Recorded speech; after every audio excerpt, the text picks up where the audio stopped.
Lectura del Santo Evangelio según San Marcos. En aquel tiempo Jesús decía al gentío: el reino de Dios se parece a un hombre que echa semilla en la tierra. Él duerme de noche y se levanta de mañana. La semilla germina y va creciendo sin que él sepa cómo.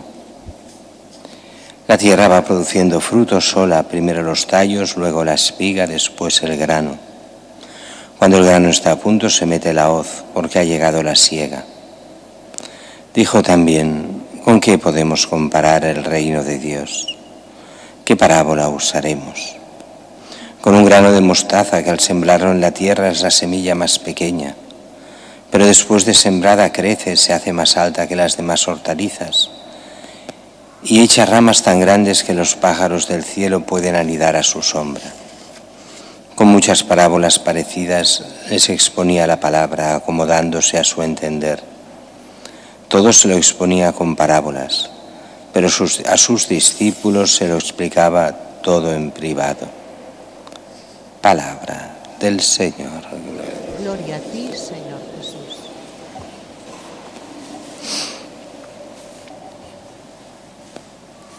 El Evangelio de hoy tiene estas dos parábolas que en el fondo pueden llevar a engaño, depende de cómo se interpreten.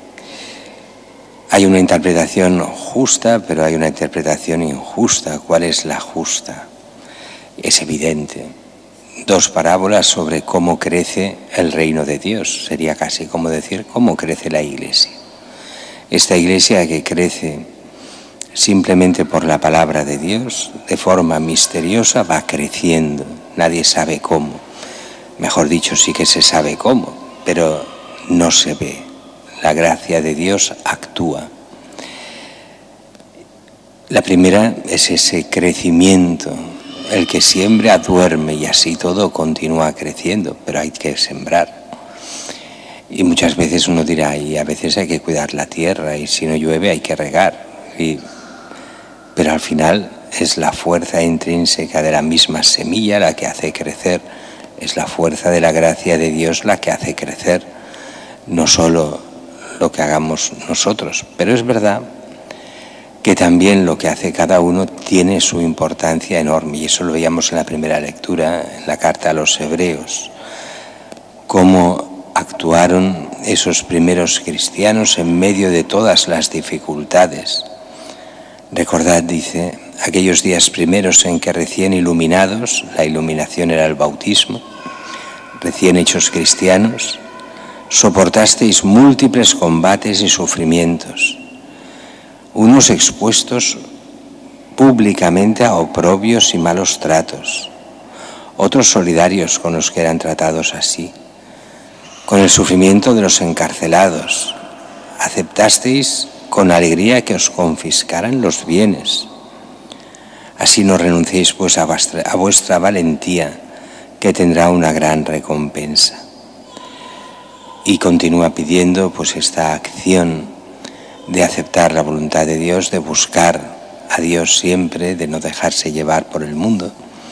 Y esa es la condición que el Señor nos pone para que el reino de Dios vaya adelante.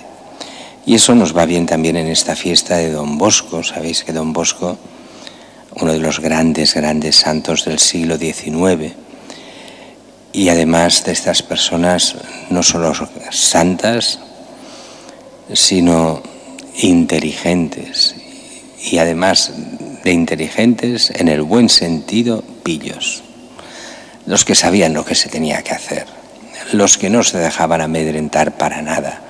En medio de dificultades gravísimas, convence, y en medio de la masonería que había en Turín, que era el centro de la masonería italiana, donde la lucha contra la Iglesia era fortísima, donde no dejan hacer nuevas congregaciones religiosas, él convence al Papa de que le deje hacer una cosa civil. Y el Papa le dice: ningún problema, tú hazla civil, después la haremos religiosa por nuestra cuenta, pero tú para el Estado que sea una cosa puramente civil, aunque ellos no acepten nada de la Iglesia. Y consiguió, enfrentándose al obispo, que el obispo era compañero suyo de seminario y que le hizo de todo, y sin embargo el Papa puso toda la confianza en Don Bosco, y lo que hacían era no solo crear escuelas, que hicieron escuelas profesionales y que enseguida llegaron aquí a Barcelona.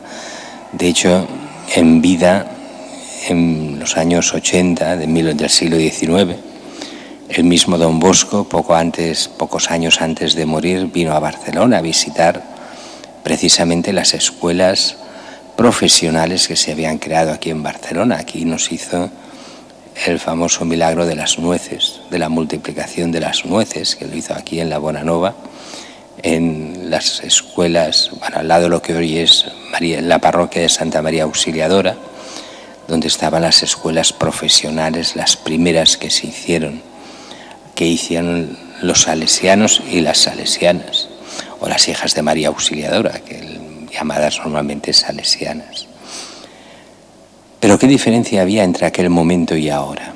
En aquel momento los salesianos eran especialistas y muy buenos en crear escuelas, en crear oratorios, en plantear esa no como una dicotomía, sino plantear como una unidad, fe y vida.